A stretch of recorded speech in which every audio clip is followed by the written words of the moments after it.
ମନେ ନାହିଁ। ସେତେବେଳେ ଆମେ କୃଷ୍ଣ ବେହେରାଙ୍କ ପାଖର ଛୋଟ ପିଲା ଅବସ୍ଥା, ଆମେ ଗୀତ ଗାଇବା ଶିଖୁଥିଲୁ। ଆମର ସ୍ୱର କବି ରାଧାନାଥଙ୍କ ବାର୍ଷିକ ଉତ୍ସବ ହେଉଥିଲା କେଦାରପୁର, ସ୍ୱର କେଦାରପୁର। ରାଧାନାଥଙ୍କ ଘର ମଧ୍ୟ ସ୍ୱର କେଦାରପୁର। ସେଠି ଗୋଟିଏ କବି ସମ୍ମିଳନୀ ହେଇଥିଲା। ସେତେବେଳେ ଆମର ସଙ୍ଗୀତ ନାଟକ ବିଭାଗର ଡାଇରେକ୍ଟର ଥିଲେ ଗୌରୀ କୁମାର ବର୍ମା।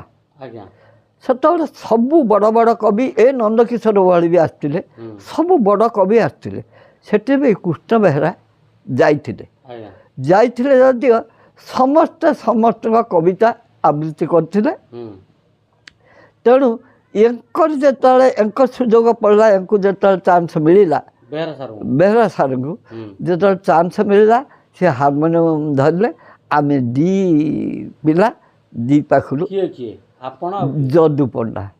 ହଁ, କେଉଁ ଗୀତ ଉପରେ ସିଏ ପାଇଲେ ଆଉ ପଲ୍ଲୀ କବି କେମିତି ହେଲେ,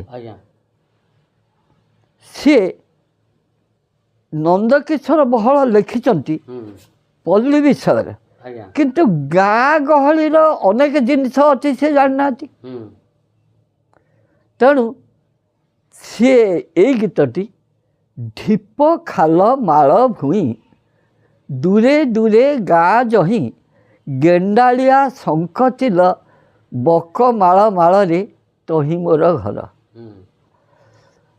ସୁନା ଜହ୍ନି ଫୁଲ ଫୁଟେ ଲାହୁ ଟେକେ ଡାହିରେ ଲାହୁ ଟେକେ ଡାହି ରଞ୍ଜା ଡେଇଁ ମାଡ଼ିଯାଏ ନାଲି ନେଳି ପୋଇରେ ନାଲି ନେଳି ପୋଇ।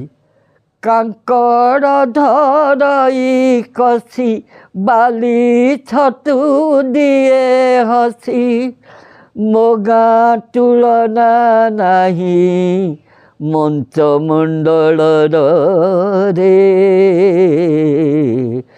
ତହିଁ ମୋର ଘର। ଢିପ ଖାଲ ମାଳ ଭୂଇଁ ଦୂରେ ଦୂରେ ଗାଁ ଜହିଁ ଗେଣ୍ଡାଳିଆ ଶଙ୍ଖ ଥିଲ ବକ ମାଳ ମାଳରେ ତହିଁ ମୋର ଘର। ଏଇ ଗୀତ ଉପରେ ପଲ୍ଲୀ କବି ଟାଇଟଲ କେମିତି ପାଇଲେ? ନନ୍ଦକିଶୋର ବଳ ପ୍ରୋଟେଷ୍ଟ କଲେ। କେମିତି ସେ ପଲ୍ଲୀ କବି କଲେ?